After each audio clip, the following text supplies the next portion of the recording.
আসসালামু আলাইকুম বন্ধুরা, কেমন আছো? আশা করি আল্লাহর রহমতে সবাই ভালো আছো। বরাবরের মতো আজকের আয়োজনে তোমাদের জন্য থাকছে এই শীতের অসম্ভব মজার সবজি খিচুড়ি। তোমরা হয়তো বাড়িতে অনেকভাবেই সবজি খিচুড়িটা রান্না করে থাকবে। আজকে একটু আমার নিয়মে ফলো করো, তাহলে দেখবে অসম্ভব মজার এই সবজি খিচুড়ি। অল্প কিছু মশলা দিয়ে এই রান্না খিচুড়িটা খেতে অসম্ভব মজা লাগবে।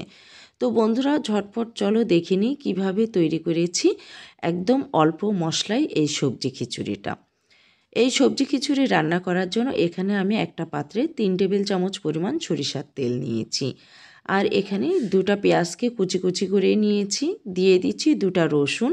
এভাবে যে দেশি রসুনটা আছে সে কোয়াগুলো আমি বেছে নিয়েছি। তারপর 1 টেবিল চামচ পরিমাণ কুচি কুচি করে নিয়েছি আদা। তারপর জাস্ট একটু হালকা ভেজে নেব, খুব বেশি কড়া করে ভাজার দরকার নেই, মিডিয়াম একটু ভেজে নিলেই হবে। এরপর দেখো এর মধ্যে দিয়ে দিচ্ছি আমি তেজপাতা।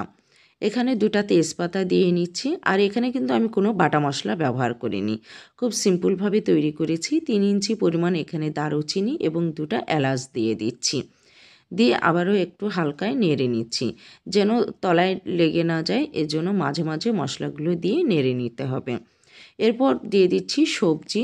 1/4 কাপ পরিমাণ এখানে আমি আলু দিয়েছি, আর দিয়ে দিচ্ছি 1/4 কাপ পরিমাণ এখানে পেঁপে, জাস্ট মাঝারি আছে কেটে নিতে হবে। আর 1/4 কাপ পরিমাণ এখানে আমি মটরশুঁটি দিয়ে দিয়েছি। 1/4 কাপ পরিমাণ দিয়ে দিচ্ছি এখানে দেখো পেঁয়াজের কলি।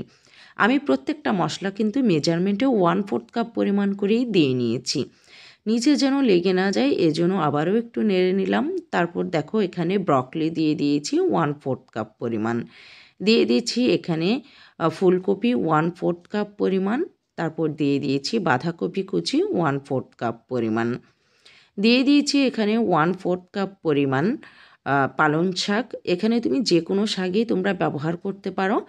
আর দিয়ে দিচ্ছি এখানে সিম 1/4 কাপ পরিমাণ। সবজিটা আসলে কম বেশি করে নিতে পারো, যতটা সবজি তোমরা দেবে ততটাই বেশি স্বাদ হবে। সবজি খিচুড়ি মানেই সবজি। এখানে আমি হাতের কাছে যতগুলো সবজি পেয়েছি মেজারমেন্টে 1/4 কাপ পরিমাণ করে নিয়ে নিয়েছি। দিয়ে দিচ্ছি 1/4 কাপ পরিমাণ মিষ্টি কুমড়ো। আর এখানে দিয়ে দিয়েছি এখানে কাঁচকলা 1/4 কাপ পরিমাণ, দিয়ে দিচ্ছি এখানে লাউ কুচি, লাউকে কুচি কুচি করে নিয়েছি 1/4 কাপ পরিমাণ। আবারও তলায় যেন লেগে না যায়, এজন্য মাঝে মাঝে একটু নেড়ে দিচ্ছি।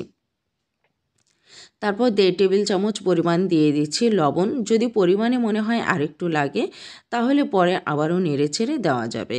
দিয়ে দিচ্ছি 1/2 চা চামচ পরিমাণ হলুদের গুঁড়ো।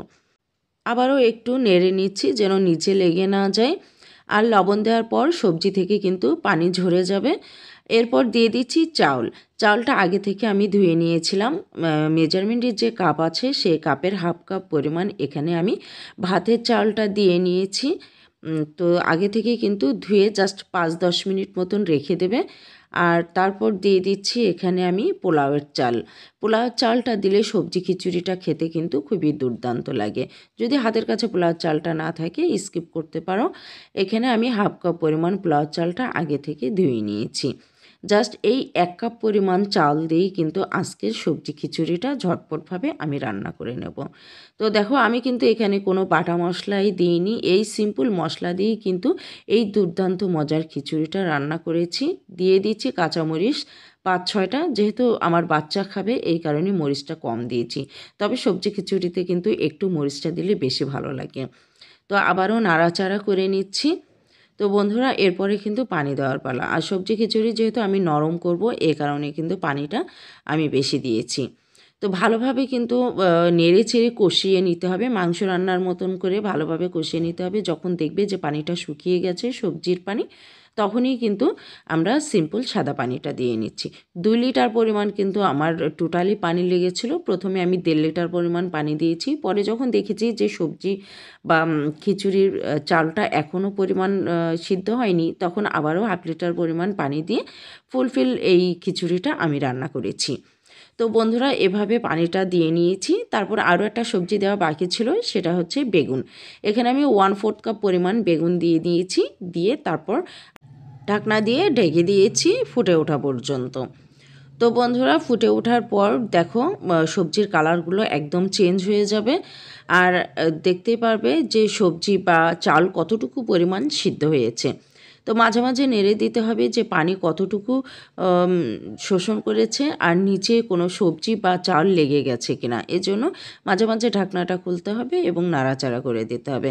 একসময় দেখা যাবে যে পানিটা একদম শুকিয়ে আসছে, তখন সেই সময় একটা হাতা দিয়ে ভালোভাবে ঘুটে দিতে হবে। আর 1/4 কাপ পরিমাণ ফ্লেভারের জন্য এখানে আমি দিয়ে দিয়েছি ধনিয়া পাতা কুচি। যারা ধনিয়া পাতা কুচি খেতে পছন্দ করো না তারা এটাকে স্কিপ করতে পারো, তবে ধনিয়া পাতা কুচিটা দিলে সবজি কুচিটা বেশি ভালো লাগে।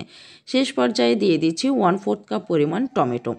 টমেটো যেহেতু টক, প্রথম অবস্থায় দিলে সবজিটা সিদ্ধ হতে বা চালটা সিদ্ধ হতে অনেক সময় লাগে, এই কারণেই শেষের দিকে টমেটোটা দিলে, আর টমেটো যেহেতু টক সহজেই সিদ্ধ হয়ে যায়। তো বন্ধুরা দেখো 5 মিনিট নাড়াচাড়া করার পরে টমেটোটাও সিদ্ধ হয়ে গেছে, আমি নামিয়ে নিচ্ছি। এর কালারটা দেখেই বুঝতে পারছো যে কতটা সুন্দর হয়েছে। আর তোমরা যদি এটা খেয়ে দেখো তাহলে দেখবে যে কতটা দুর্দান্ত এবং মজার হয়েছে। আশা করি হাতের কাছে এই শীতে অনেক সবজি তোমরা পেয়ে যাবে এবং এই সবজি দিয়ে দুর্দান্ত খিচুড়িটা তৈরি করে নিতে পারবে। তো বন্ধুরা, ভিডিওটি কেমন লাগলো অবশ্যই কমেন্ট বক্সে জানাবে। আর তোমরা যদি নতুন হয়ে থাকো চ্যানেলটিকে সাবস্ক্রাইব করে পাশে থাকো। আল্লাহ হাফিজ।